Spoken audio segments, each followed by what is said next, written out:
Hey everybody, how's it going? Today we're going to be doing some work on the Silverwing.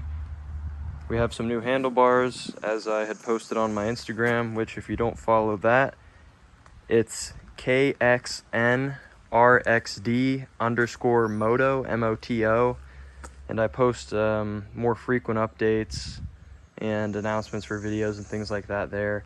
But as I said, we're getting some new tires, and we did that. We opted for Dunlop American Elites.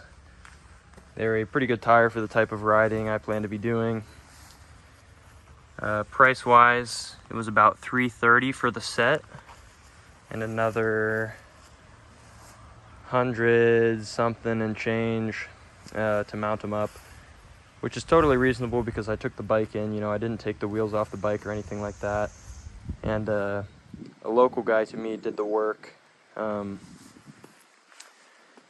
And so, you know, that's another thing checked off the bucket list in terms of being ready to ride in the form that I am hoping for.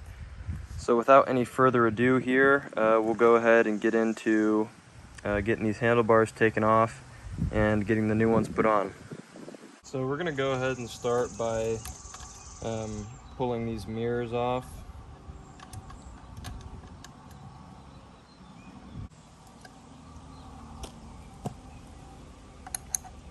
Something I don't have yet that I will get is bar end mirrors. I guess I could reuse these in the meantime because you are legally required to run one mirror. But I think bar ends will look better with the style of build I'm opting for. We will remove this fuse box here, which should give us access to unhinge the bars. I guess maybe taking off some of this stuff first will be preferable, but after that this fuse box will come and these bars should just come right out. There's definitely something weird going on with these grips, so I'm just gonna go at them with the razor blade. Cut into them. Open up for us. There's the bottom side.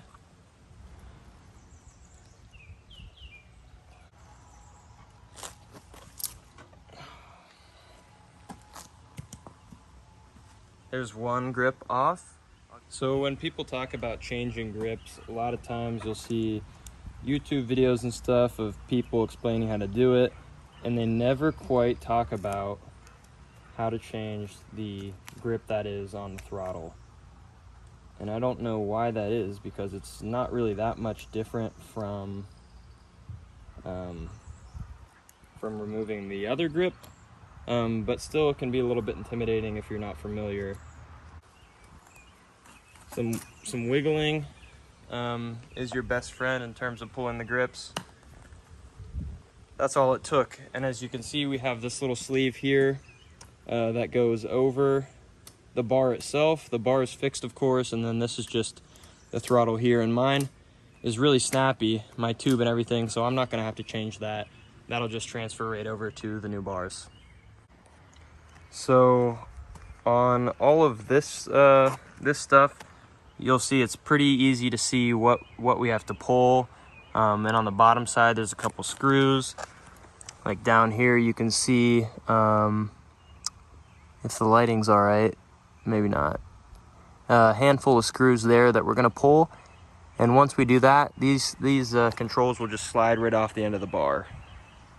So we're gonna go ahead and pull the screws here and here, and then we're gonna take out these little bolts here, and I'll get back to you when I'm sliding off all the hand controls.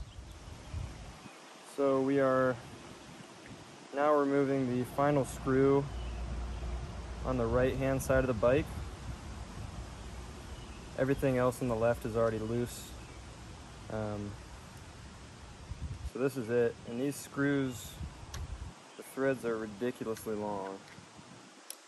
So with that, we are now ready to pull these controls off. We are going to use a pair of pliers to grab the throttle cable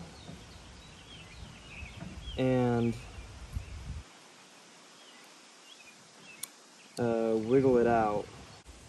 So I did have to wiggle and eventually completely separate the throttle tube which we had some damage done, a little bit of chipping. So we'll see if this is suitable or not. If not, we'll just have to order a replacement part. It shouldn't be too expensive. So we are at this stage now here in the process where this piece has to slide off, but because of the brake cable that's attached, and I don't really want to mess with that, I'm going to go ahead and start working on taking off the bars now.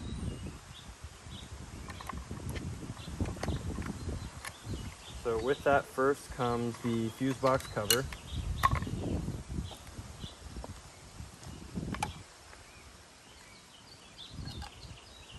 And these are our 4 fuses, and this is an extra.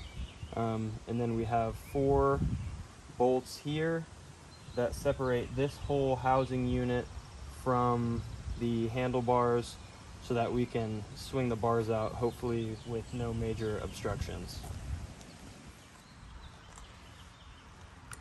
So these 4 bolts here, we'll pull those, put those in a nice place where I won't lose them. So with that, the bars pop right out. And that allows us to slide off the clutch.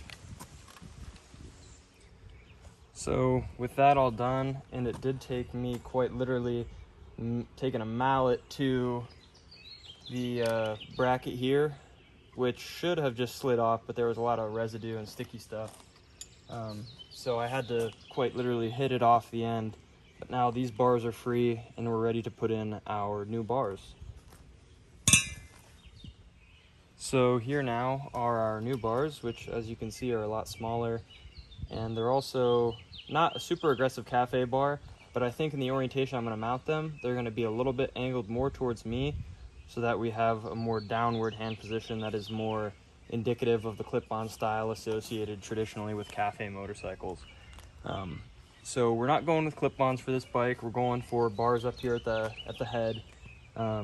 But this will give us a much different look. So I'm gonna go ahead and get this stuff slid on to the ends of my bars and tentatively get these bars placed right here.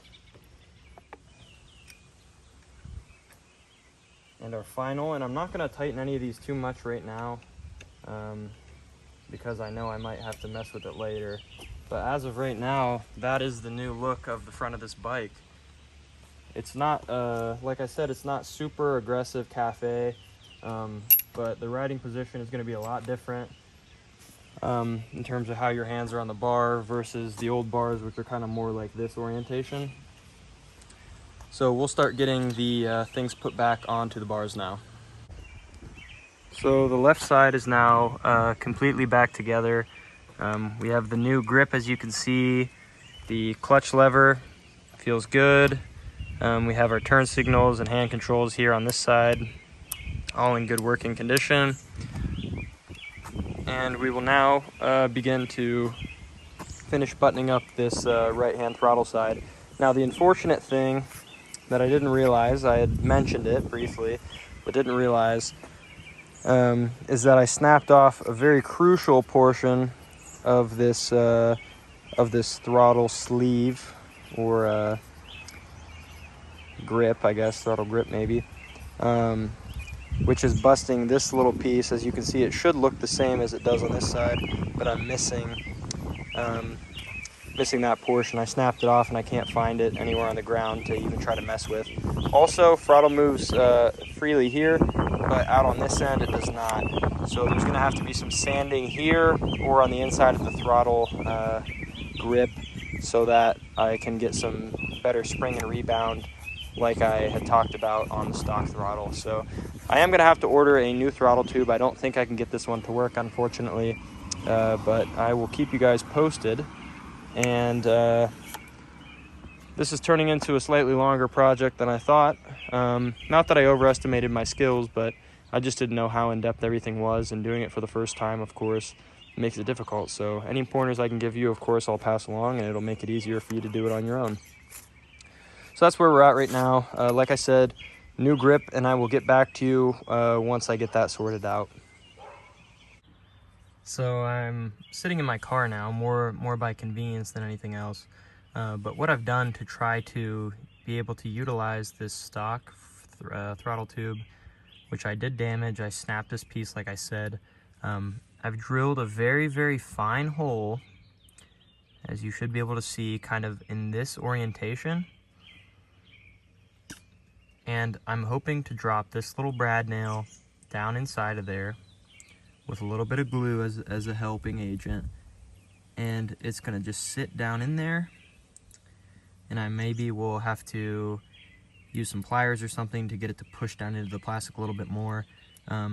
But it should, ideally, I think it'll work. All right, so here's the tube with the nail in place. That's kind of the look of it. And I'm honestly very, very happy with how it turned out. Like I said, I drilled that little hole in there. The nail kind of went in, and then it just took a little bend here to get it kind of lined up with where it needs to be. But we'll get this thing in place and see how we are looking. So here now is a look at the new bars.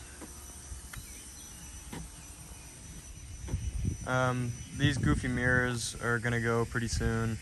I'm gonna get some bar ends, I think. But yeah, just for a reference, the old handlebars were quite a bit bigger. So these will be good. The grips went on nicely and everything. There's a gap here, which I might address later, but everything else looks really, really good. So I'm super excited to get out and ride this bike.